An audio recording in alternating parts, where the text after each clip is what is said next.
Sanibonani babukeli, kusaseyilo i-champion leli, siyaphinda siyahlangana futhi kuzwe indaba zabantu kuyo iGasified TV News. Nginizela nazo mathupha babukeli, yilo-ke i-champion leli iswidi elimnyama emalangamuncweni naliyo muncobane. Mangingabisachitha isikhathi manginifundele zona, but before ngizifunda nje mange ngishaye inkeshezana ngithambisa. Zifundeka kanje-ke. Bathi ukuthele baganunu wabo omaskito eNgcobo bakhala ngokunokubezwa amadoda ngenxa ukuthi nje bezozidlela isidlo sangokuhlwa. Kuthiwa izolo bebephume nje bebaningi bekhalaza befaka isikhalo sabo emphakathini. Kuthiwa lolu daba lawela kule ndoda eyisikhusunga. Kule ndoda eyisikhusunga efida impukane kumphambili wayo. Ngenxa yokuthi le ndoda izithanda kakhulu izinambuzane, iyathi ukuthela yaganunu wabo, yathi mangaqhubeka kwenzeke lokhu iyobabulala baqede nya okwamadoda aseNgcobo. Ize yaqasha nokwama security ke Nkosi yami ukuthi umzi nomzi onendoda i-security liyoma eminyango lezwa nje ethi awu ewumaskito ngaphakathi iyobe seyiyaboshwa ke leyo ndoda igwetshwe iminyaka eyisithupha. Kanti akuphelelanga ke lapho, nomphathi wamaphoyisa naye kubeke kwacaca ukuthi labo maskito khona babukeka bekhulelwe. Kanti ke kuzathathwa inyathelo bayothi bangazala kube sekwenziwa i-DNA kutholakala ukuthi imesha nawapha amadoda kulawa asolakala ngokudlwengula omaskito. Ngaphela sekukuningi kubonakala enkonzweni zokuxhumana omaskito bekhala bedlwengulwa amadoda. Kanti omaskito bakubeke nabo kwacaca ukuthi mengabe kuhluleke lesikhusunga esiqashe ama-security kwahluleka nephoyisa leli njengoba lithembisile ukuthi lizathatha izinyathelo, bathe omaskito bawomema izizalwane ngezizalwane wonke amagumbamano omhlaba ukuthi zizohlasela zimunce kwasana ephilayo eNgcobo okuyigazi kubona. Ubhubhane lodwa ke lolo ngoba phela mangeza omaskito ukusuka amagumbamano omhlaba balufuna baliqede igazi ebantwini sehlabele mgama. Thiwe ingane zithukuthele nazo ziganunu wabo zithukutheliswa nje into eyodwa. Omama baseNanda bavuke kubuhlungu iziso kusho ukuthi abantwana bebebhikisha ubusuku bonke bekhahlela komama. Omama bavuka kunganyamezeleki banikela kuphi? Esibhedlela.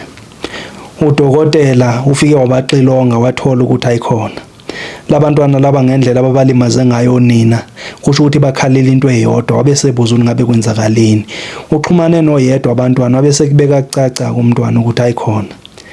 Bona bakhathele le ndoda emnyama abathi noma belele ibhizi yabadlokozi bathathi baphonsele nale ukuthi kusenjalo le ndoda iphinde bathele ngobisi ayikhona. Basacela nje ukuthi bahlale ngokuthula kulowa mhlaba ngoba phela owabo lowa mhlaba lwana. Ibona abaphethe lapha yana khale sabe isicathula. Manje abasayifuni le ndoda emnyama lokungena ibahlukumeza ngoba kwesinye isikhathi bathi besalele kamnandi athi uyeva umntwana khona indoda eseyimphusha athi mayithi ayiboyile ndoda emnyama iyamhlokoloza ngapha imthinte imphonsele.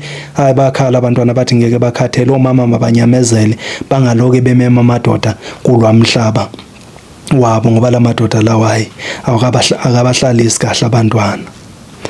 Bakubeke kwacaca abantwana ukuthi mengabe lo mkhuba ukuthi omama baloke befaka indoda emnyama lapha kulwa mhlaba wabo bazophuma isikhathi singekafiki.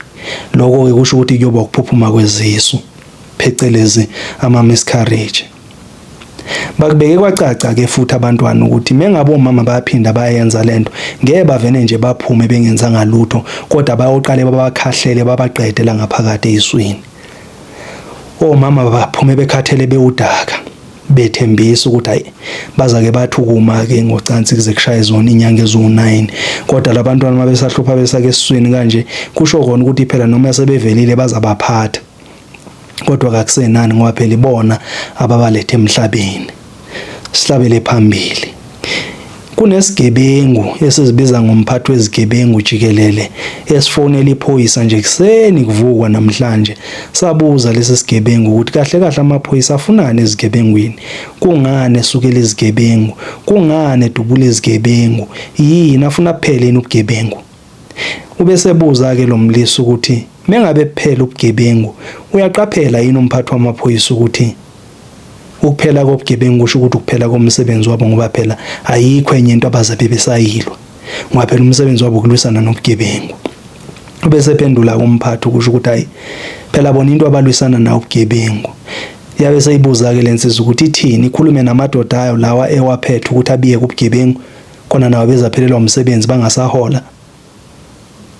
Ayi wathula umphathi wathi ngiyacabanga ukuthi njengoba uthulile ingoba uyazi ukuthi umsebenzi wenu uxhomekeke kuthina.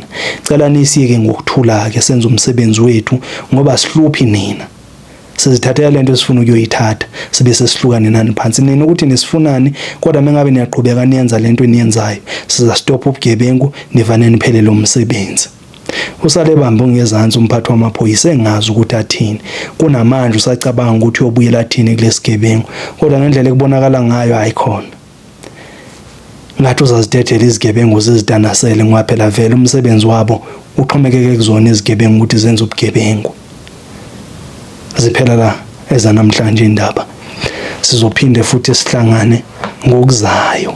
Siceleke futhi ukuthi nisubscribe kuyi channel yethu Nkosi yami iClassified TV News, niphinde futhi nilike, nicommente futhi nishare ukwenzela ukuthi phela babe baningi abantu abalibukelayo lolu hlelo lethu olumnandi kangaka. Ningakhohlwa ngokusubscribe nakwamanye ama-channel amatsha. Ama-channel wethu amasha iSweet Elimnandi TV, sicela nisubscribe lapho iSweet Elimnandi TV. Niphinde nisubscribe futhi kweyesibili ethi Endulo Nesintu TV. Then niphinde nisubscribe kwenye futhi ethi Champions Transformation, lapho la sidila khona ne-gym. Then niphinde nisubscribe kwethini futhi ngathi ziphelele lapho. Siyabonga.